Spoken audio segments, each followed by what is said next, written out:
Hello friends, welcome back to my YouTube channel. जैसा कि आप लोग देखे होंगे, जो ये पिछले वीडियोस मैंने बनाए थे, तो उसमें मैंने आउटपुट वाले क्वेश्चंस को सॉल्व करके बताया हुआ था कि कैसे उसको सॉल्व करेंगे। तो आज के इस वीडियो में उसी टाइप से जो आउटपुट वाले क्वेश्चन दो दो नंबर के पूछे जाते हैं आपके एग्जाम में, तो उन सारे क्वेश्चंस को आगे हम कंटिन्यू कर रहे हैं। ठीक है, तो यहाँ पे देखेंगे आप, तो मेरे पास दो तीन पीडीएफ पड़े हुए हैं प्री बोर्ड के। तो इन प्री बोर्ड्स में जो भी यहाँ पे आउटपुट वाले क्वेश्चंस दिए गए हैं, उनको कैसे सॉल्व करना है वो आज की वीडियो में हम देखने वाले हैं। जैसे यहाँ पे देखेंगे तो ये सारे के सारे आउटपुट वाले क्वेश्चन है, तो इनका आउटपुट कैसे निकालेंगे इसको मैं बताने वाला हूँ। ठीक है, इसी तरीके से जो थ्री वाले प्री बोर्ड का जो यहाँ पे क्वेश्चन दिया गया है, तो यहाँ पे इसके आउटपुट कैसे निकालेंगे मैं इन सारे क्वेश्चन को आज बताऊंगा। ठीक है, अगर आप लोगों को ये सारे के सारे पीडीएफ चाहिए होंगे सॉल्व करने के लिए, तो यहाँ पे आप मेरा टेलीग्राम चैनल पे आएंगे, कंप्यूटर लर्निंग विद आदित्य पे। तो यहाँ पे मैंने तीनों पीडीएफ यहाँ पे अपलोड कर दिए हुए हैं, तो यहाँ से जाके आप डाउनलोड करके और बाकी जो क्वेश्चंस हैं प्रोग्राम वाले और यहाँ पे जो भी है, तो इनको जाके आप वहां से डाउनलोड करके सॉल्व कर लीजिएगा। ठीक है, तो आइए हम लोग स्टार्ट करते हैं। जैसे यहाँ पे देखेंगे तो क्वेश्चन नंबर 2 का जो पहला वाला क्वेश्चन दिया गया है, कह रहा है कि right a statement Java for the following mathematical expression. जब ये इस तरीके की एक्सप्रेशन दी जाती है, तो इसको हमको मैथमेटिकल फॉर्म में जो हमारे लाइब्रेरी फंक्शन होते हैं उनके साथ यहाँ पे इसको एक्सप्रेशन लिखना है। अब ये जो एक्सप्रेशन लिखा हुआ है, तो इसके लिए मैथ के जो लाइब्रेरी फंक्शन होते हैं, तो उनका यूज करते हुए यहाँ पे इस एक्सप्रेशन को हमको लिखना है। तो यहाँ पे जैसे इसको लिखने के लिए यहाँ पे सबसे पहले हम क्या करेंगे, अब यहाँ पे जैसे ये जो दो लाइनें बनी हुई हैं, तो इसको हम लोग मैथ में बोलते हैं मॉड। तो मॉड को कैलकुलेट करने के लिए यहाँ पे हमारे पास होता है मैथ डॉट एबीएस फंक्शन। तो जैसे यहाँ पे हम लिखेंगे मैथ डॉट एबीएस, एबीएस क्या करता है, एब्सोल्यूट वैल्यू देता है, मतलब जो भी यहाँ पे वैल्यू आएगी उसको एब्सोल्यूट मतलब यहाँ पे पॉजिटिव वैल्यू देगा। तो जैसे यहाँ पे मैथ डॉट एबीएस लिखा, तो मैथ डॉट एबीएस लिखने के बाद यहाँ पे हम लिखेंगे ब्रैकेट में एक्स प्लस वाई, ये हमने लिख दिया। उसके बाद यहाँ पे देखेंगे तो इसको डिवाइड किया जा रहा है, तो डिवाइड का सिंबल लगाएंगे और यहाँ पे लिख देंगे एक्स माइनस वाई, इस तरीके से लिख दिया। अब इसके बाद जब ये कैलकुलेट होके आएगा, तो किसी न किसी डेटा टाइप में रिटर्न करेगा वैल्यू, तो इसको यहाँ पे हम लिख देंगे डबल डी इक्वल टू। तो इस तरीके से जब हम एक्सप्रेशन लिख देंगे, तो ये पहले वाले क्वेश्चन का आंसर हो जाएगा। ठीक है, double d equal to math dot abs, ये एब्सोल्यूट वैल्यू रिटर्न करेगा। और किसकी एब्सोल्यूट वैल्यू, तो जो एक्स प्लस वाई होगा। ठीक है, इन दोनों की वैल्यू एब्सोल्यूट वैल्यू में रिटर्न करेगा और उसको हम डिवाइड कर देंगे एक्स माइनस वाई से। नेक्स्ट वाला क्वेश्चन देखेंगे तो कह रहा है कि evaluate the following expression when f equal to 2। यहाँ पे एफ की जो वैल्यू दी गई है, इसके साथ हमको इस एक्सप्रेशन को क्या करना है, कैलकुलेट करना है। तो यहाँ पे जैसे देखेंगे तो F into equal, F into equal का मतलब क्या होता है, जैसे यहाँ पे अगर लिखा है एफ इक्वल टू इस तरीके से, तो यहाँ पे इसका मतलब क्या होगा कि f equal to f into two. ठीक है, यहाँ पे जो ये शॉर्ट में एक्सप्रेशन लिखी हुई है, तो इसका मतलब क्या होता है कि एफ को उसी वेरिएबल के साथ मल्टीप्लाई करना है। ठीक है, तो अगर मान लीजिए यहाँ पे जो ये एक्सप्रेशन लिखा हुआ है एफ इक्वल टू इंटू, तो इसका मतलब हुआ है कि ये जो एक्सप्रेशन दी गई है, इस एक्सप्रेशन के साथ बाद में इसको मल्टीप्लाई करना है। ठीक है, तो आइए यहाँ पे हम जैसे लिख लेते हैं f equal to f into, बाकी के जो एक्सप्रेशन है उसको हम ब्रैकेट में लिख लेंगे। तो जैसे यहाँ पे लिखा है plus plus F into F, फिर उसके बाद minus minus plus F plus plus, इस तरीके की एक्सप्रेशन दी गई है। एक बार इसको मैच करा लेते हैं, प्लस प्लस एफ लिखा है, उसके बाद into F minus minus plus F plus plus. ठीक है, और यहाँ पे सेमीकॉलन। तो यहाँ पे जब इसकी वैल्यू हम रखना स्टार्ट करेंगे, एफ की जो वैल्यू दी गई है 2, तो इसके साथ कैलकुलेट करते हैं। जैसे यहाँ पे लिखा 2 इंटू, अब यहाँ पे ब्रैकेट जब लगाएंगे तो प्लस प्लस एफ लिखा है, तो प्लस प्लस एफ जो लिखा है ये है हमारा प्री इंक्रीमेंट। तो जब प्री इंक्रीमेंट होता है, तो इसका मतलब है कि जो भी एफ की वैल्यू रहेगी उसमें पहले ही वैल्यू इंक्रीज हो जाएगी। तो यहाँ पे जो एफ की वैल्यू है, वो यहाँ पे हम इसको इंक्रीज कर देंगे, तो यहाँ पे 2 से कितनी हो गई 3। उसके बाद इंटू करेंगे F minus minus, F minus minus ये पोस्ट डिक्रीमेंट है, तो पहले वैल्यू यहाँ पे लिखी जाएगी, बाद में डिक्रीज की जाएगी। तो अभी जो यहाँ पे एफ की वैल्यू थी वो हमारी हुई थी 3, तो यहाँ पे जब आएगा तो 3 ही आएगा, तो 3 यहाँ पे लिख देंगे। उसके बाद जब प्लस लगाएंगे, तो पोस्ट इंक्रीमेंट में बाद में वैल्यू डिक्रीज होगी, तो यहाँ पे जब इधर जाएगा तो इसकी वैल्यू जाएगी 2, यहाँ पे यानी कि एफ की वैल्यू क्या होगी 2। अब इसमें देखेंगे तो पोस्ट इंक्रीमेंट लगा हुआ है, तो पोस्ट इंक्रीमेंट में क्या होगा, इसी 2 वाली वैल्यू के साथ यहाँ पे पोस्ट इंक्रीमेंट होगा। तो यहाँ पे जब देखेंगे तो पोस्ट इंक्रीमेंट होने की वजह से यहाँ पे हम इसकी वैल्यू क्या रखेंगे, 2 रखेंगे। ठीक है, अब यहाँ पे जब इस एक्सप्रेशन को सॉल्व किया जाएगा, तो यहाँ पे सबसे पहले आपने बॉडमॉस में पढ़ा होगा, तो सबसे पहले मल्टीप्लीकेशन करते हैं, फिर उसके बाद एडिशन करते हैं, तो यहाँ पे जो भी ब्रैकेट में वैल्यू दी गई है उसको पहले सॉल्व किया जाएगा। तो 2 इंटू ब्रैकेट में क्या क्या लिखा है, 3 इंटू 3 कितना हो गया, 9 प्लस 2। तो ये दोनों की दोनों वैल्यू को जब ऐड कर लेंगे तो यहाँ पे इस तरीके से हो जाएगा, 2 इंटू 9 प्लस 2 11 हो गया। अब इन दोनों को मल्टीप्लाई कर देंगे तो यहाँ पे कितना आ जाएगा, 22। तो इस तरीके से यहाँ पे ये पूरा का पूरा सॉल्व किया जाएगा। अब यहाँ पे अगर एफ की वैल्यू हमसे पूछी जा रही तो यहाँ पे कितनी आएगी इसकी एफ की वैल्यू, तो यहाँ पे आएगी 22। तो इस तरीके से इसको कैलकुलेट किया जाएगा। अगर आप लोगों को पोस्ट इंक्रीमेंट या प्री डिक्रीमेंट में अगर कोई प्रॉब्लम होती है तो आप मेरे व्हाट्सएप नंबर पे मैसेज करके आप बता सकते हैं। यहाँ पे ये व्हाट्सएप नंबर है, इस पे जो भी आपके क्वेश्चंस होते हैं वो आप उसको बताइएगा, तो मैं उसका एक सेपरेट वीडियो आपको बना के वहां पे यूट्यूब पे डाल दूंगा और भी लोगों के लिए हेल्पफुल हो जाएगा और आप भी उसका जो है क्वेश्चन का आंसर देख लेंगे।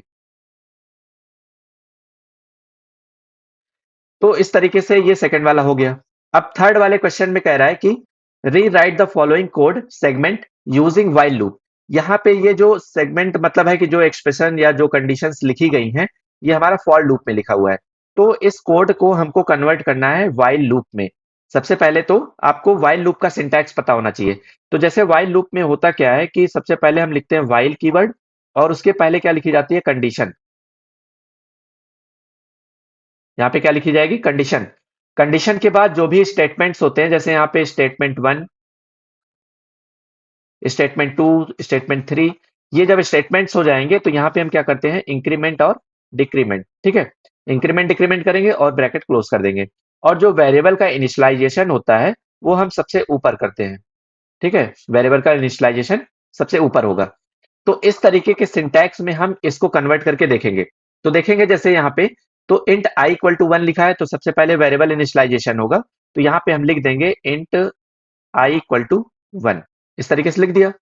अब इसके बाद देखेंगे तो यहाँ पे फॉर में फिर से इनिशियलाइजेशन हो रहा है, तो एक बार मैंने इनिशियलाइजेशन कर दिया तो दोबारा करने की जरूरत नहीं है। ये हमारी होती है कंडीशन। जो आई लेस देन इक्वल टू 10 लिखा है ये क्या है, कंडीशन है। तो कंडीशन कहाँ लिखी जाएगी, वाइल कीवर्ड के अंदर, मतलब ब्रैकेट के अंदर। तो यहाँ पे हम लिखेंगे वाइल और कंडीशन क्या है, तो आई लेस देन इक्वल टू 10, यहाँ पे लिख दिया मैंने, आई लेस देन इक्वल टू 10। अब ब्रैकेट स्टार्ट करेंगे, ये इसके स्टेटमेंट्स हैं। तो ये जो सारे के सारे स्टेटमेंट दिए गए हैं इनको एज इट इज ब्रैकेट के अंदर लिख देंगे। तो यहाँ पे जैसे लिखेंगे तो लिखेंगे if i mod 3 equal to 0, i mod 3 equal to 0, then continue. फिर यहाँ पे क्या लिखेंगे, system dot out dot print,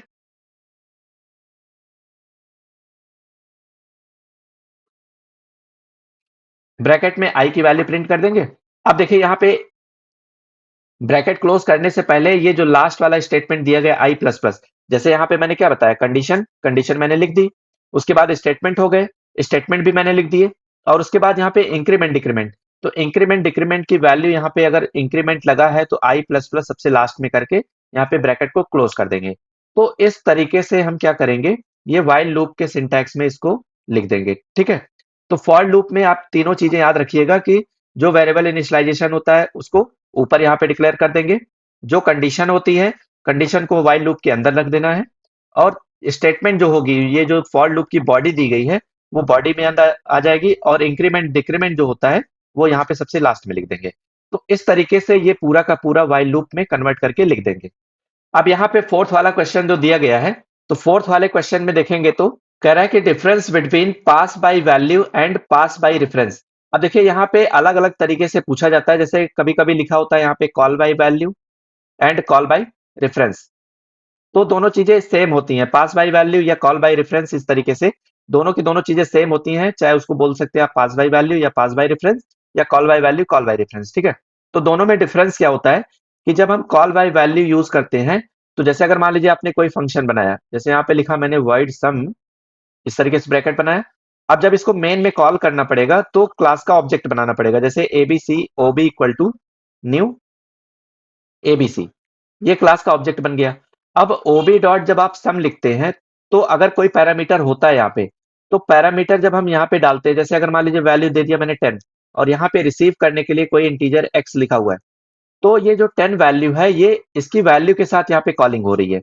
तो जब हम एक्चुअल में किसी वैल्यू के यानी कि प्रिमिटिव डेटा टाइप के साथ किसी वैल्यू को कॉल करते हैं, तो अब उसको हम बोलते हैं कॉल बाय वैल्यू। लेकिन नॉन प्रिमिटिव वाले डेटा टाइप के साथ जब उसकी कॉलिंग होगी तब उसको बोलेंगे हम पास बाय रेफरेंस या कॉल बाय रेफरेंस। मतलब है कि अगर हम किसी एरे की वैल्यू को यहाँ पे पास कर रहे हैं या कोई इंटरफेस है उसको पास किया जा रहा है, तो अगर इस टाइप से चीजों को हम पास करते हैं, ये दोनों के दोनों होते क्या है, तो ये आपके नॉन प्रिमिटिव में आते हैं, मतलब जो कंपोजिट डेटा टाइप होते हैं। तो जो कंपोजिट डेटा टाइप यानी कि जिसका ऑब्जेक्ट पास किया जाएगा यहाँ पे, तो उसको हम लोग बोलेंगे कॉल बाय रेफरेंस। और अगर यहाँ पे डायरेक्ट वैल्यू पास की जाती है तो उसको हम बोलेंगे call by value. Next question देखेंगे तो कह रहा है कि analyse the following iterative structure and answer the questions with working. यहाँ पे जो ये क्वेश्चन दिया गया है, तो इस क्वेश्चन में हमको इस कोड को एनालाइज करना है और एनालाइज करके आपको आउटपुट बताना है कि इसका आउटपुट क्या आएगा। ठीक है, जैसे यहाँ पे देखेंगे तो ए वाले पार्ट में कह रहा है कि how many times will be the loop get executed, मतलब ये जो लूप है वो कितनी बार चलेगी, और यहाँ पे what will be the output, output क्या आएगा। तो आइए हम इसको जो है ड्राई रन करके देखते हैं कि यहाँ पे क्या क्या वैल्यू आएगी। तो जैसे सबसे पहले देखेंगे तो यहाँ पे सी की वैल्यू कितनी दी गई है, सी की वैल्यू दी गई है 2, तो मैंने यहाँ पे 2 लिख दिया। अब यहाँ पे वाइल में plus plus c less than equal to 15, less than है, लेस देन इक्वल टू नहीं है, तो प्री इंक्रीमेंट लगा हुआ है यहाँ पे, तो इसकी वैल्यू पहले क्या होगी, इंक्रीज होगी। तो यहाँ पे पहले वैल्यू इंक्रीज हो जाएगी तो यहाँ पे कितनी हो जाएगी, 3 हो जाएगी। 3 लेस देन यहाँ पे चेक करेंगे 15।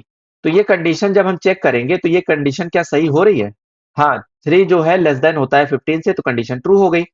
उसके बाद एसओपी में यहाँ पे सी की वैल्यू को इंटू 3 किया जा रहा है, तो सी की वैल्यू तो हमारे पास यही है ना, तो जब एसओपी में हम प्रिंट करेंगे तो यहाँ पे वैल्यू क्या आएगी, तो सी इंटू 3, तो सी की वैल्यू है हमारे पास 3, 3 इंटू यहाँ पे क्या होगा 3, तो यहाँ पे कितना आ गया, यहाँ पे आ गया 9। और यहाँ पे चेक कर रहा है कि जब सी की वैल्यू मॉड 5 इक्वल टू 0 हो जाएगी तब हम इस लूप को टर्मिनेट करेंगे। तो जब देखेंगे सी की वैल्यू हमारे पास कितनी है 3, 3 मॉड 5 इक्वल टू क्या 0 हो रहा है, जब 3 को हम यहाँ पे 5 से मॉड करेंगे तो यहाँ पे इसका रिमाइंडर आएगा 3, तो 3 इक्वल टू 0 होगा, नहीं होगा, कंडीशन फॉल्स है, तो इसका मतलब अभी ब्रेक नहीं होगा। फिर से जब यहाँ से लूप चलना स्टार्ट होगा ऊपर की तरफ, तो दूसरी बार जब कंडीशन चेक करेगा तो ये सी की वैल्यू यहाँ पे देखेंगे तो फिर से अब इंक्रीज हो रही है। तो पहले हमारे पास सी की वैल्यू 3 थी, अब सी की वैल्यू कितनी हो गई 4। अब इसको जब चेक करेंगे कि 4 क्या लेस देन 15 है, हाँ कंडीशन सही है, तो एसओपी में क्या होगा, अब सी की वैल्यू मल्टीप्लाई हो जाएगी 3 के साथ, तो सी की वैल्यू हमारे पास 4 है, और इसको इंटू कर देंगे 3 के साथ, तो यहाँ पे कितना आ गया 12। और यहाँ पे फिर से जब सी की वैल्यू देखेंगे तो 4 के साथ मॉड करके चेक कर रहा है कि 5 इक्वल टू 0 है, तो यहाँ पे जब इसका रिमाइंडर निकालेंगे तो 4 आएगा, और 4 इक्वल टू 0 कंडीशन हो रही फॉल्स। जैसे यहाँ पे देखेंगे तो 4 डिवाइड बाई 5, अगर इसका रिमाइंडर आपको निकालना होगा तो हम 0 टाइम्स ले जाएंगे, क्योंकि यहाँ पे एक भी बार ये डिवीजन नहीं होगा। तो जब 0 टाइम्स ले जाएंगे तो यहाँ पे 5 इंटू 0 कितना हो गया 0, और इसका रिमाइंडर कितना आ गया 4। तो इस तरीके से इसका रिमाइंडर निकाला जाता है, ठीक है। तो 4 इक्वल टू 0 तो है नहीं, तो इसका मतलब अभी ब्रेक नहीं होगा। फिर उसके बाद सी की वैल्यू जब इंक्रीज हो जाएगी तो कितनी हो जाएगी, यहाँ पे लिख लेते हैं हम लोग, सी की वैल्यू कितनी होगी 5। अब यहाँ पे 5 जो है लेस देन 15 चेक कर रहा है, तो कंडीशन सही है। फिर उसके बाद 5 इंटू कितना होगा 3, 5 इंटू 3 हो जाएगा, तो इक्वल टू कितना आ जाएगा 15। और यहाँ पे जब देखेंगे तो 5 मॉड 5, अगली वाली जो कंडीशन यहाँ पे चेक हो रही है, तो यहाँ पे चेक करेंगे 5 मॉड 5 इक्वल टू 0 होगा, तो यहाँ पे कंडीशन हो जाएगी ट्रू। तो जब ट्रू हो जाएगी तो यानी कि ब्रेक हो जाएगा, तो पूरा लूप क्या होगा, टर्मिनेट हो जाएगा। तो हमारी लूप कितनी बार चली, एक बार ये चली हुई है, दूसरी बार ये चली, और तीसरी बार ये चली हुई है। तीसरी बार लूप चलते टाइम पे ही ये क्या कर रहा है, ब्रेक कर दे रहा है। तो जब तीसरे टाइम पे ब्रेक हो गया तो इसका मतलब 3 बार लूप चली हुई है। और जो सी की वैल्यू प्रिंट हो रही थी, तो यहाँ पे क्या क्या प्रिंट हुई थी, 9, 12 और 15। अब यहाँ पे जब पूछ रहा है कि how many times will loop get executed, तो यहाँ पे हम लिखेंगे 3 टाइम्स, मतलब 3 बार हमारा लूप यहाँ पे क्या हो रहा है, एग्जीक्यूट हुआ है। और आउटपुट आएगा क्या, तो यहाँ पे आउटपुट आ रहा है हमारा कितना, 9 आ रहा है, फिर उसके बाद 12, फिर उसके बाद 15। तो ये 3 आउटपुट आएंगे, ठीक है। और यहाँ पे देखेंगे तो प्रिंट एलन अगर लगा हुआ है, तो इसका मतलब आउटपुट ये इस तरीके से नहीं आएगा, ये पूरा का पूरा लाइन बाय लाइन आएगा, मतलब 9, 10, 9 और 12 और 15, इस तरीके से ये वैल्यू निकाल के देगा, ठीक है। तो आई होप आपको ये पूरा का पूरा जिस तरीके से मैंने ड्राई रन करके बताया हुआ है, ये आपको क्लियरली समझ में आया होगा। अगर आपको कोई डाउट होता है तो मेरे कमेंट सेक्शन में आके यहाँ पे आप बता सकते हैं कि यहाँ पे सर ये चीजें नहीं समझ में आई। देखिए, जो आउटपुट वाले क्वेश्चन आपसे पूछे जाते हैं तो उसके लिए आपको प्रैक्टिस बहुत ज्यादा चाहिए, क्योंकि अगर आप थोड़ी सी भी गलती करेंगे तो वहां पे वो क्या होगा, आंसर गलत आएगा, और आंसर गलत होने की वजह से वो पूरा आपका नंबर कट जाएगा। तो जो दो दो नंबर के आपके 10 क्वेश्चन पूछे जाते हैं तो इसमें इतनी प्रैक्टिस आप कर लीजिए कि 20 के 20 मार्क्स आपको पूरे के पूरे मिल जाए। ठीक है, तो आइए इसको हम लोग यहाँ पे नेक्स्ट क्वेश्चन देखते हैं क्या कह रहा है कि rewrite the following code using nested if statement. यहाँ पे जो इफ में कंडीशन लिखी गई है, इसको हम नेस्टेड इफ में कैसे कन्वर्ट करेंगे। तो इसको कन्वर्ट करने के लिए यहाँ पे इस तरीके से लिखना होगा, जैसे यहाँ पे लिखेंगे इफ लिखा, उसके बाद यहाँ पे जो पहली वाली कंडीशन दी गई है, इस पहली वाली कंडीशन को यहाँ पे लिख देते हैं। तो यहाँ पे लिख देंगे हम लोग year mod 100 not equal to 0। ये हमने पहले कंडीशन लिख दी। इसके बाद जब ब्रैकेट स्टार्ट करेंगे तो ये दूसरी वाली जो कंडीशन दी गई है, इसको हम दूसरे वाले इफ में लिख देंगे इस तरीके से। तो यहाँ पे लिख देंगे ईयर मॉड 4 इक्वल टू 0। अगर ये दोनों की दोनों कंडीशन सही है तभी हम यहाँ पे एसओपी में क्या लिखेंगे, इस तरीके से लिख के यहाँ पे ब्रैकेट क्लोज कर देंगे। तो नेस्टेड इफ का मतलब हो गया कि जैसे जब दो कंडीशन होती है, जैसे ये पहली कंडीशन हो गई और ये दूसरी कंडीशन हो गई, तो अगर हम पहले वाली कंडीशन यहाँ पे इफ में लिख दिए, जब ये कंडीशन सही होगी तभी ये वाली कंडीशन चलेगी। अगर दोनों सही नहीं है तो ये आउटपुट यहाँ पे नहीं शो करेगा, मतलब कुछ भी आउटपुट नहीं आएगा। तो इस तरीके से यहाँ पे नेस्टेड इफ में इसको कन्वर्ट कर सकते हैं आप। नेक्स्ट क्वेश्चन देखेंगे तो यहाँ पे कह रहा है कि predict the output of the following statement involving string function. जो यहाँ पे स्ट्रिंग फंक्शन दिया गया है तो देखेंगे तो revolt dot compare to revolution. तो ये दोनों की दोनों जो स्ट्रिंग दी गई है तो कंपेयर टू में कंडीशन होती है, तो कंपेयर टू की जो कंडीशन होती है अगर आप लोगों को पता होगी तब आप आराम से यहाँ पे इस क्वेश्चन को सॉल्व कर पाएंगे। कंडीशन क्या क्या होती है मैं एक बार फिर से आपको बता देता हूं। जैसे हमारे पास अगर दो स्ट्रिंग है, एक का नाम S1 है और दूसरा S2 है, तो अगर पहली वाली स्ट्रिंग जो S1 है अगर ग्रेटर देन S2 है, तब इसकी जो वैल्यू आएगी वो पॉजिटिव आएगी। दोनों को जब हम सब्ट्रैक्ट करेंगे तो यहाँ पे वो पॉजिटिव वैल्यू रिटर्न करेगा। अगर दूसरी कंडीशन यहाँ पे क्या है, जो S1 है अगर लेस देन S2 है, इसकी जो वैल्यू आएगी वो निगेटिव वैल्यू आएगी, निगेटिव वैल्यू। ठीक है, फिर अगर मान लीजिए तीसरी कंडीशन क्या है कि S1 इक्वल टू S2 है, तब यहाँ पे क्या होगा, तो यहाँ पे आएगा 0। और फोर्थ कंडीशन क्या है कि अगर S1 की जो लेंथ है वो S2 वाले लेंथ से ज्यादा है, तो वहां पे उसकी दोनों लेंथ से हम कंपेयर करके उसको पॉजिटिव या निगेटिव निकालेंगे। ठीक है, तो ये तीन कंडीशन है हमारे पास मेन। इसी कंडीशन के साथ यहाँ पे इस क्वेश्चन को हम सॉल्व करेंगे। और एक चीज इसके लिए हमको चाहिए होती है कि सबकी आस्काई वैल्यू पता होनी चाहिए। अगर आप लोगों ने मेरे पुराने वाले वीडियोस देखे होंगे तो हर एक क्वेश्चन में अगर कंपेयर टू का क्वेश्चन आया हुआ है तो उसमें मैंने हर एक बार आस्काई वैल्यू के साथ कैलकुलेट करके हर एक क्वेश्चन को बताया हुआ है। तो यहाँ पे देखेंगे जैसे, तो आस्काई वैल्यू जैसे स्मॉल ए की क्या होती है, 97 होती है। और इसी तरीके से जब हम कंटिन्यू रखेंगे तो यहाँ पे स्मॉल जेड की आस्काई वैल्यू क्या होगी, यहाँ पे होगी 122। इसी तरीके से कैपिटल ए की जो आस्काई वैल्यू होती है हमारी 65। और यहाँ पे कैपिटल जेड की जो आस्काई वैल्यू होगी वो कितनी होगी, 90। अब इसी तरीके से नंबर की भी आस्काई वैल्यू होती है, तो जो जीरो होता है तो जीरो की आस्काई वैल्यू होती है 48। और यहाँ पे 9 की जो आस्काई वैल्यू होगी वो कितनी होगी, यहाँ पे होगी 57। तो ये आस्काई वैल्यू आप अपने कॉपी में नोट कर लीजिए और अपने दिमाग में भी याद करके रखिए कि इनकी सबकी आस्काई वैल्यू क्या क्या आती है। ठीक है, तो जैसे यहाँ पे देखेंगे तो रिवोल्ट लिखा हुआ है और रिवोल्यूशन लिखा हुआ है। तो इन दोनों स्ट्रिंग को हम लिख लेते हैं। जैसे ये हमारी मान लेते हैं हम S1 स्ट्रिंग है और ये दो दूसरी वाली स्ट्रिंग है, तो ये कौन सी है, S2 है। तो यहाँ पे लिख लेते हैं रिवोल्ट और इसके नीचे रिवोल्यूशन लिख लेते हैं। अब देखिए यहाँ पे जैसे ये S1 है और ये S2 है, तो जो जो स्ट्रिंग दोनों में कॉमन मिलती जाएगी उसको हम कट कर देंगे, मतलब उसको कंपेयर नहीं करना है आपको। जैसे रिवोल्ट से लेके रिवोल और यहाँ पे रिवोल दोनों के दोनों सेम मिल रहे हैं तो इसको कट कर दिया। अब यहाँ पे देखेंगे तो टी मिला हुआ है और यहाँ पे क्या मिला है, यू मिला है। तो टी और यू ये दोनों की दोनों जो स्ट्रिंग आ रही है, इन्हीं दोनों की ASCII वैल्यू को निकाल के यहाँ पे हम क्या करेंगे, सब्ट्रैक्ट करेंगे। तो जैसे यहाँ पे लिख लेते हैं टी और यहाँ पे लिख लेते हैं यू। अब यहाँ पे आप देखेंगे तो मैंने नीचे यहाँ पे जो कैपिटल वाले लेटर की ASCII वैल्यू होती है उसको मैंने इस तरीके से लिख दिया है, क्योंकि हमको कैपिटल जेड की ASCII वैल्यू पता थी। तो यहाँ पे कैपिटल जेड वाले की ASCII वैल्यू यहाँ पे मैंने लिख दी है 90 और इसी तरीके से जब इसको माइनस करते आएंगे तो यहाँ पे टी की वैल्यू क्या मिलेगी, 84 मिल जाएगी। तो यहाँ पे जब देखेंगे तो टी की वैल्यू 84 है, और यहाँ पे जो 90 लिखा है, तो 90 ये किसकी वैल्यू है, तो जेड की है। तो हमसे किसकी वैल्यू पूछ रहा है, यहाँ पे यू की वैल्यू पूछ रहा है। तो यू की वैल्यू जो है वो कितनी है, तो यहाँ पे 85 दी है। तो दोनों की दोनों जब वैल्यू हम इसमें माइनस करेंगे तो आप देखेंगे खुद ही कि यहाँ पे जो ये S1 वाली स्ट्रिंग है और ये S2 वाली है, तो S1 वाली जो स्ट्रिंग है वो हमारी छोटी है, और जो S2 वाली स्ट्रिंग है वो बड़ी है। तो इसको जब हम सब्ट्रैक्ट करेंगे तो यहाँ पे जो रिजल्ट आएगा वो कितना आएगा, -1 आएगा।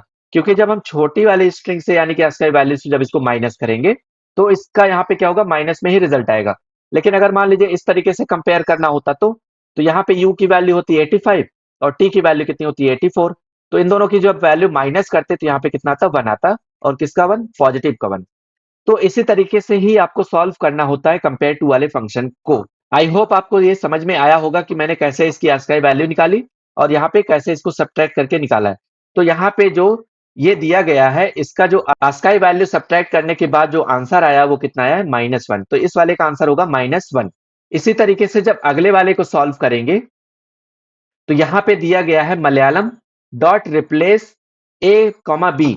तो रिप्लेस का फंक्शन का काम क्या होता है कि जो भी यहाँ पे लेटर दिया गया है उसको उसके साथ रिप्लेस कर देना। तो यानी कि मलयालम में जहां जहां पे ए आ रहा है वहां वहां पे रिप्लेस करके हमको बी कर देना है, और उसका सब स्ट्रिंग पार्ट निकाल के इंडेक्स पता करना है कि एम का इंडेक्स क्या है। तो आइए इसको पहले हम क्लियर कर देते हैं, फिर इस वाले क्वेश्चन को समझाते हैं। अब इसमें देखेंगे जैसे तो मलयालम लिखा है, तो मलयालम में अगर हम डॉट रिप्लेस ए कॉमा बी कर देंगे, यानी कि ए वाले पे जहां जहां पे लिखा होगा वहां वहां हम कर देते हैं बी। तो इस वाले में अगर हम मान लीजिए इस तरीके से इसको लिखते हैं, तो जहां जहां पे ए है वहां बी लिख देते हैं। तो एम के बाद ए आ रहा है तो उसकी जगह हम बी कर देंगे। फिर उसके बाद एल के बाद ए आ रहा है तो उसके बाद बी कर देंगे, तो एल बी हो गया। फिर उसके बाद वाई के बाद ए आ रहा है तो वाई बी कर देंगे। फिर उसके बाद एल के बाद ए आ रहा है तो एल बी और एम कर देंगे। ठीक है। कह रहा है कि डॉट सब स्ट्रिंग 6।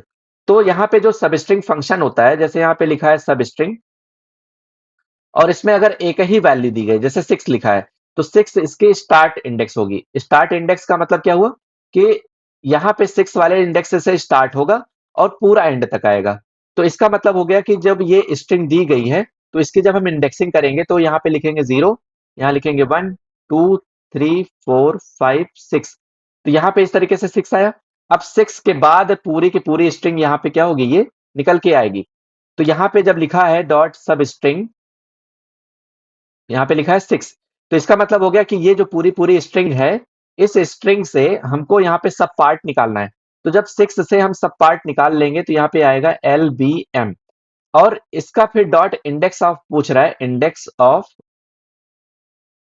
एम। तो कैपिटल एम का यहाँ पे इंडेक्स पूछ रहा है। तो अगर मान लीजिए स्मॉल एम का इंडेक्स पूछता तो यहाँ पे आता -1, क्योंकि स्मॉल एम यहाँ पे कहीं नहीं मिल रहा है हमको इस स्ट्रिंग में। लेकिन अगर कैपिटल एम का पूछ रहा है तो कैपिटल एम तो दिया है ना, तो इस वाले का जब हम निकालेंगे इंडेक्स तो यहाँ पे ये 0 इंडेक्स पे हो जाएगा, ये 1 और ये 2। तो इसका जब इंडेक्स निकालेंगे एम का तो यहाँ पे कितना मिलेगा, 2 मिलेगा। तो ओवरऑल जो आंसर हमारा मिलेगा वो कितना मिलेगा, 2। इसको देखिए फिर से मैं समझा दे रहा हूं। जैसे मलयालम लिखा है तो मलयालम डॉट रिप्लेस, अब यहां तक का अगर हम इसको सॉल्व करेंगे तो ए जहां जहां पे लिखा वहां वहां पे बी लिख देंगे। तो देखेंगे आप, तो यहाँ पे जितनी जगह ए लिखा था उसको मैंने यहाँ पे रिप्लेस करके लिख दिया बी, तो सब जगह बी हो गया। अब इसका डॉट सब स्ट्रिंग कह रहा है 6, तो 6 को इंक्लूड करते हुए जो इसका सब स्ट्रिंग निकलेगा तो वो निकल आएगा एल बी एम। तो एल बी एम निकल आया। उसके बाद कह रहा है कि डॉट इंडेक्स ऑफ एम। तो जब एलबीएम का इंडेक्स निकालेंगे एम वाले स्ट्रिंग का, तो एम वाले स्ट्रिंग का जो इंडेक्स आएगा वो कितना आएगा, 2 आएगा। तो यही ओवरऑल जो आंसर इसका निकल के आएगा वो 2 आएगा। यहाँ पे जो ये स्ट्रिंग से रिलेटेड आपके क्वेश्चन पूछे जा रहे हैं, तो स्ट्रिंग का मैंने एक सेपरेट वीडियो बनाया हुआ है कि वहां पे आप कैसे स्ट्रिंग वाले क्वेश्चन को सॉल्व करेंगे। वहां पे मिक्स क्वेश्चन हर एक फंक्शन से रिलेटेड मैंने पूरा का पूरा डिटेल में सॉल्व करके बताया हुआ है। ठीक है। तो आप जाके उस वीडियो को पूरा का पूरा देख लेंगे तो ये स्ट्रिंग वाले क्वेश्चन में कोई डाउट नहीं रह जाएगा आपको। नेक्स्ट क्वेश्चन देखते हैं, तो यहाँ पे क्या कह रहा है, 8th वाले में, what is the value of variable x in the following code segment. यहाँ पे जो ये वैल्यू दी गई, जो स्टेटमेंट लिखा हुआ है, इस स्टेटमेंट में हमको एक्स की वैल्यू कैलकुलेट करनी है। तो जब यहाँ पे S1 की वैल्यू देखेंगे तो 65.50, और S2 की वैल्यू देखेंगे तो यहाँ पे 85.50 लिखी हुई है। अब ये रैपर क्लास से रिलेटेड क्वेश्चन है। जो रैपर क्लास के लाइब्रेरी फंक्शंस होते हैं, तो उसके ये क्वेश्चंस हैं। तो यहाँ पे देखेंगे तो double dot parse double S1 की वैल्यू को जो ये स्ट्रिंग में दी गई है अभी, इसको कन्वर्ट कर दिया जा रहा है डबल वाले डेटा टाइप में। तो जब हम 61.50 लिखेंगे तो ये डबल में वैल्यू कन्वर्ट हो गई है। इसका मतलब है कि अब इस पे मैथमेटिकल कैलकुलेशन हम अप्लाई कर सकते हैं। इसी तरीके से डबल डॉट वैल्यू ऑफ, यहाँ पे क्या लिखा है, S2। तो देखिए दोनों तरीके से आप यहाँ पे डबल स्ट्रिंग की वैल्यू को डबल में कन्वर्ट कर सकते हैं, इस वाले फंक्शन से भी, इस वाले फंक्शन से भी। तो यहाँ पे 85.50 जो दिया गया है, 85.50, ये दूसरी वाली वैल्यू यहाँ पे क्या हो रही है, डबल में कन्वर्ट हो जा रही है। अब यहाँ पे इन दोनों की वैल्यू को माइनस किया जा रहा है। 85.50 और 61.50, इन दोनों की वैल्यू को क्या किया जा रहा है, माइनस किया जा रहा है। तो यहाँ पे 5050 सब्ट्रैक्ट होके 0.0 हो गया। 5 में से 1 गया तो यहाँ पे कितना है, 4। और यहाँ पे 8 में से 6 गया तो कितना है, 2। तो यहाँ पे देखेंगे तो 24 आ रहा है। और 24 पॉइंट कितना आ रहा है, 0। और इसकी टाइप कास्टिंग कर दी जा रही है। जैसे यहाँ पे जो आंसर आ रहा है 24.0, इसकी जब टाइप कास्टिंग कर दी जा रही है इंटीजर में, तो यहाँ पे जब इंटीजर में आ जाएगा तो इसका जो फैक्टोरियल वाला पार्ट है, मतलब ये फ्रैक्शनल वाला, तो ये हट जाएगा। तो इंटीजर x इक्वल टू कितना आ जाएगा, यहाँ पे 24 आएगा। और यही इसका आउटपुट होगा। तो ओवरऑल जो यहाँ से आंसर निकला वो x की वैल्यू कितनी मिली है, 24। अगर इसका टाइप पूछा जाता है कि इसका टाइप क्या है, तो टाइप आप लोग क्या बताते हैं, इंटीजर टाइप का है, ठीक है। तो इस तरीके से आउटपुट इसका निकाला जाएगा। अब यहाँ पे हम जो अगला वाला क्वेश्चन है देखेंगे तो कह रहा है consider the following programme and answer the question given below. जो यहाँ पे क्वेश्चंस दिए गए हैं, तो इसका हमको आंसर बताना है। तो इसको थोड़ा सा हम ऊपर कर लेते हैं स्क्रीन को। अब यहाँ पे देखेंगे आप तो क्लास का नाम लिखा है माई क्लास। और इसमें यहाँ पे क्वेश्चन क्या क्या पूछ रहा है इसको देख लेते हैं। तो कह रहा है कि मेंशन द ग्लोबल वेरिएबल। अब ग्लोबल वेरिएबल कौन से होते हैं, जैसे यहाँ पे जो हमारे क्लास वेरिएबल बने होते हैं तो उनको हम लोग क्या बोलते हैं, ग्लोबल वेरिएबल। तो अगर आपसे पूछा जा रहा है कि यहाँ पे ग्लोबल वेरिएबल कौन कौन से हैं, तो ग्लोबल वेरिएबल हमारे पास कितने हैं, तो m n, ये दोनों के दोनों जो है क्या है, ग्लोबल वेरिएबल है। इसको हम लोग इंस्टेंस वेरिएबल भी बोलते हैं, तो आप लोग इसको याद रखिएगा, इंस्टेंस वेरिएबल। तो ग्लोबल वेरिएबल कौन कौन से हैं, तो m n, ये दोनों ग्लोबल वेरिएबल हो गए। फिर कह रहा है कि mention the all local variables. तो लोकल वेरिएबल कौन कौन से होते हैं, तो जो किसी फंक्शन के अंदर अगर कोई डिफाइन किया गया वो वेरिएबल होता है, उसको हम लोग बोलते हैं लोकल वेरिएबल। तो जैसे a और b, ये दोनों दोनों क्या है, लोकल वेरिएबल है। फिर इसी तरीके से यहाँ पे देखेंगे तो यहाँ पे r दिया है, तो ये r भी लोकल वेरिएबल होगा।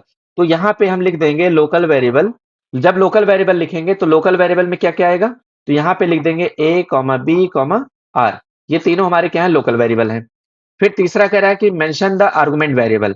आर्गुमेंट का मतलब हो गया कि यहाँ पे जब जब किसी फंक्शन के अंदर अगर कोई पैरामीटर डिफाइन होता है तो उसको हम लोग क्या बोलते हैं, तो उसको बोलते हैं आर्गुमेंट वेरिएबल, ठीक है।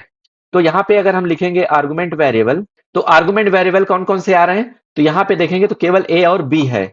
a और b हमारा क्या है, आर्गुमेंट वेरिएबल है। और थर्ड कह रहा है कि which type of constructor is defined here. Constructor क्या होता है, तो अगर क्लास का नाम और मेथड का नाम दोनों अगर सेम होता है, तब उसको हम लोग बोलते हैं कंस्ट्रक्टर। ये आप लोगों ने पढ़ा होगा। लेकिन जो कंस्ट्रक्टर होता है, कंस्ट्रक्टर हमारा दो टाइप का होता है। एक होता है पैरामीटराइज कंस्ट्रक्टर और दूसरा होता है डिफॉल्ट कंस्ट्रक्टर। ये दो टाइप के आपके कंस्ट्रक्टर होते हैं। पैरामीटराइज कंस्ट्रक्टर का मतलब हो गया कि जिस कंस्ट्रक्टर में यहाँ पे इस तरीके से पैरामीटर दिए होंगे तो उसको हम पैरामीटराइज कंस्ट्रक्टर बोलेंगे। डिफॉल्ट कंस्ट्रक्टर का मतलब हो गया कि नॉन पैरामीटराइज, इसका मतलब जिसमें पैरामीटर नहीं है। तो जैसे यहाँ पे अगर आप देखेंगे तो इस वाले केस में तो माई क्लास के नाम से यहाँ पे क्लास बनी हुई है और यहाँ पे माई क्लास के नाम से ही कंस्ट्रक्टर बना हुआ है। तो जब दोनों के नाम सेम होते हैं तभी तो उसको हम लोग कंस्ट्रक्टर बोलते हैं। और यहाँ पे देखेंगे तो पैरामीटर भी दो पैरामीटर यूज हो रहे हैं। तो यहाँ पे व्हिच टाइप ऑफ कंस्ट्रक्टर यहाँ पे जो बोल रहा है, तो यहाँ पे हमारा कौन से टाइप का कंस्ट्रक्टर होगा, तो ये होगा पैरामीटराइज कंस्ट्रक्टर। क्योंकि अगर पैरामीटर दिया है तो ये पैरामीटराइज कंस्ट्रक्टर होगा। लेकिन अगर इस तरीके से लिखा होता है यहाँ पे माई क्लास और यहाँ पे कुछ ना लिखा होता, तो ये होता हमारा क्या, डिफॉल्ट कंस्ट्रक्टर या नॉन पैरामीटराइज कंस्ट्रक्टर। ये डिफॉल्ट कंस्ट्रक्टर हो जाएगा, ठीक है। तो इस तरीके से इस वाले क्वेश्चंस का आंसर मैंने बता दिया आपको कि क्या होगा। अब लास्ट वाले क्वेश्चन को देखेंगे यहाँ पे। तो कह रहा है कि consider the following arrays and answer the question that follow. यहाँ पे जो भी एरे के क्वेश्चन दिए गए हैं, इसका आपको आउटपुट बताना है कि आउटपुट क्या आएगा। तो जैसे हमारे पास देखेंगे तो एक ए एरे है और एक बी एरे है। इन दोनों एरे की जो वैल्यूज दी गई हैं तो उसके अकॉर्डिंग यहाँ पे हमको कैलकुलेट करके बताना है। तो जैसे पहला क्वेश्चन कह रहा है कि what will be the value of A6 and B20 को मल्टीप्लाई करने के बाद क्या आएगा। तो A6 का मतलब हो गया कि ए एरे का सिक्स्थ एलिमेंट क्या है। तो इसकी इंडेक्सिंग जब हम करेंगे तो यहाँ पे ये 0 होगा, 1 2 3 4 5 6, और यहाँ पे जब इसका इंडेक्सिंग कर देंगे तो 0 1 2 3 4, इस तरीके से इंडेक्सिंग हो गई। तो A6 का मतलब क्या हुआ कि ए वाली एरे का सिक्स्थ इंडेक्स। तो ये हमारे पास ए वाली एरे का जो सिक्स्थ इंडेक्स है वो है 43, यहाँ पे लिख लेंगे 43 इंटू बी का 2 इंडेक्स। तो बी का जो 2 इंडेक्स है वो कितना है, तो यहाँ पे 8 है। तो 83 इंटू 8 जब करेंगे तो जो भी इसका आंसर आएगा यहाँ पे लिख देंगे। तो जैसे यहाँ पे 8 इंटू 3 कितना हो गया 24, और यहाँ पे आ जाएगा 344। इस तरीके से इसका मल्टीप्लाई करके ऑप्शन यहाँ पे आउटपुट निकाल लेंगे। फिर कह रहा है कि mention the memory space reserved by each of the two arrays. यहाँ पे दोनों के दोनों एरे कितनी मेमोरी रिजर्व करेंगे उसकी बात कर रहा है। तो यहाँ पे देखिए, जैसे अगर इसको हम क्लियर कर दें तो जो इंटीजर ए लिखा है तो ए का मतलब हुआ कि जो इंटीजर है वो कितने टाइप की वैल्यू स्टोर करता है, तो 4 बाइट की वैल्यू स्टोर करता है, ठीक है। तो जब 4 बाइट की वैल्यू स्टोर करता है तो इसका मतलब हर एक एलिमेंट 4 बाइट की स्टोर कर रहा होगा वैल्यू। तो जब इसकी लेंथ हम काउंट करेंगे 1 2 3 4 5 6 7 8 9 10, तो टोटल जो नंबर ऑफ लेंथ है वो कितनी है, 10 है, 10 एलिमेंट्स है। और दूसरे वाली एरे में देखेंगे तो कितने एलिमेंट्स है, तो यहाँ पे 5 है। तो इसका मतलब हो गया कि जो पहले वाली एरे है वो जब 4 बाइट की वैल्यू स्टोर कर रहा है तो इंटू जब 10 करेंगे तो यहाँ पे कितना आएगा 40। और दूसरी वाली जो एरे दी गई है यहाँ पे बी नाम की, तो बी नाम की जो एरे है वो भी 4 बाइट की ही वैल्यू स्टोर करेगा, इंटू कितना कर देंगे 5। और यहाँ पे जब 5 इंटू होके कितना आएगा तो यहाँ पे कितना आ जाएगा 20। यहाँ पे कितना आ जाएगा 20। जब यहाँ पे 4 बाइट इंटू 5 कर देंगे तो यहाँ पे कितना आ जाएगा 20। अब इन दोनों को जब ऐड करेंगे तो यहाँ पे कितना आएगा टोटल 60 बाइट। तो दोनों के दोनों एरे के थ्रू जब एरे को स्टोर किया जा रहा है तो ये कितनी मेमोरी स्टोर कर रही है, तो 60 बाइट की वैल्यू स्टोर कर रही है। लेकिन अगर अलग अलग पूछा जाता है कि ए कितना कर रहा है तो यहाँ पे आप बताएंगे 40 बाइट। और अगर बी से पूछा जा रहा है कि बी कितनी बाइट की वैल्यू स्टोर कर रहा है तो यहाँ पे आप कितना बताएंगे 20 बाइट। तो इस तरीके से यहाँ पे ये आउटपुट आप लिख देंगे इसका। आई होप आपको ये पूरे के पूरे मैंने 10 क्वेश्चंस जो करवाए हुए हैं वो क्लियरली समझ में आए होंगे। अगर आपको क्लियरली समझ में आए हैं या आपको कोई डाउट होता है तो आप मेरे व्हाट्सएप नंबर पे यहाँ पे मैसेज कर सकते हैं। यहाँ पे ये मेरा व्हाट्सएप नंबर है, तो जो भी आपके डाउट होते हैं आप बेझिझक आप अपने डाउट हमारे व्हाट्सएप नंबर पे भेज सकते हैं। मैं उसका सेपरेट वीडियो आपको बना के पोस्ट कर दूंगा, ठीक है। और एक चीज यहाँ पे, जो जैसे मैंने यहाँ पे प्री बोर्ड 6 वाले क्वेश्चन आपको करवाए हुए हैं, उसी तरीके से जो ये प्री बोर्ड 3 वाला क्वेश्चन पेपर है इसके भी आउटपुट वाले क्वेश्चन मैं अगले वीडियो में पोस्ट करूंगा। और इसी तरीके से प्री बोर्ड 2 वाले क्वेश्चन को अगले वीडियो में पोस्ट करूंगा। तो एक एक करके मैं इन तीनों का जो है सेपरेट वीडियो बना के अपलोड कर दूंगा। आप ये तीनों वीडियो आसानी से देख लीजिएगा, ठीक है। वीडियो अच्छा लगा हो तो प्लीज लाइक करें, सब्सक्राइब करें और शेयर करें। चलिए मिलते हैं नेक्स्ट वीडियो में। Thank you.